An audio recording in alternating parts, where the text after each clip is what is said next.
Abraham Lincoln, the man who freed the slaves and was infamously assassinated on the 14th of April 1865, is on the list of one of the most recognised world leaders we've ever seen.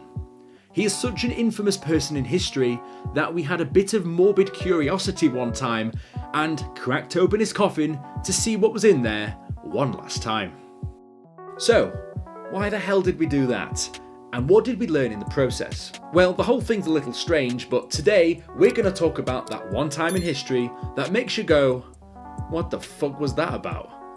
Lincoln, after he died, his body was carried by train to Springfield, Illinois, where Mary Todd Lincoln, his widow, had determined the late president would be buried. After a long journey to his final resting place, you would think that the late president could finally get some rest after such a long and eventful life. But fate would have other things in store. Of course it would. We wouldn't be making a video on it if it didn't. On the day of Lincoln's funeral, his remains were laid in Oak Ridge's receiving vault. More funds were raised and a fit memorial to Lincoln arose, with a large granite obelisk with a statutory base declaring this to be the location and the final resting place of the late President Abraham Lincoln. His body was moved from the receiving vault to this tomb in 1874. And yes, that is pretty momentous, but things would change a few years later when a conspiracy arose and was foiled for people that were going to attempt to rob the grave of Abraham Lincoln. These men were counterfeiters Big Jim Kennelly from Chicago who tried to steal Lincoln's body. Kennelly wanted the body as ransom for $200,000 in cash and the release of one of his criminal buddies.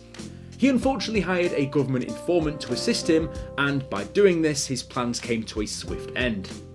Whilst there's been a number of attempts like this foiled in the past, you would say that after all these attempts, maybe something more needs to be done to protect historical gravesites, and to stop grave robbers from pilfering such historic places. In 1899, Robert Todd Lincoln, the sole surviving child of the Lincolns, paid a visit to the memorial site, and during his visit he made the decision to demolish and reconstruct the entire structure. As a result, Abraham Lincoln's coffin, along with those of his family members, were relocated from the memorial, and they were temporarily interred in a nearby grave. However, they had to make sure that the body of the late president was actually still there. So, they opened it. On the 26th of September 1901, they cracked open the coffin and thank God he was still there. Yes, nobody had robbed him, the president was still there in his coffin. Surprisingly, actually looking quite well, according to eyewitnesses. This was fantastic because they knew that they could redevelop the site and know that they were burying the president again. Despite the fact that Abraham Lincoln had been moved many times after his death, this was the first time that the coffin had actually been opened to make sure he was in the bloody thing. A small group of people were present when the coffin was opened, including Robert Todd Lincoln, with the governor of Illinois and several workmen who had been involved in the renovation of the memorial tomb. The coffin was made of lead and oak, and it was encased in a layer of concrete. The workmen used chisels and hammers to break through the concrete, and then they lifted the lid of the coffin. I mean, how else are you going to lift a coffin? I mean, I don't really know what else they expected aside from seeing their dead president there. This isn't the Undead Nightmare version of this entire story, so it's not as exciting as that, unfortunately. But yes, like I said, the body of Abraham Lincoln was perfectly preserved. His hair, beard, and mole were all still intact, and his face was still recognisable. However, the skin on his face was a golden colour, and his eyebrows were gone.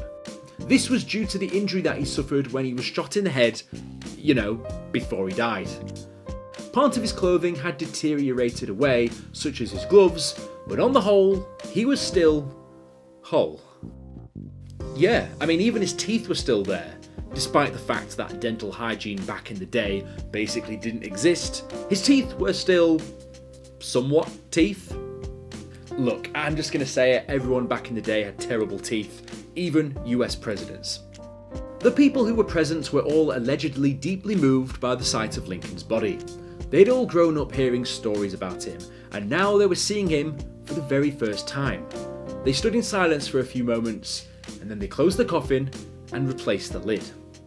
Yes, the president of the country, someone that had contributed so much to the United States of America.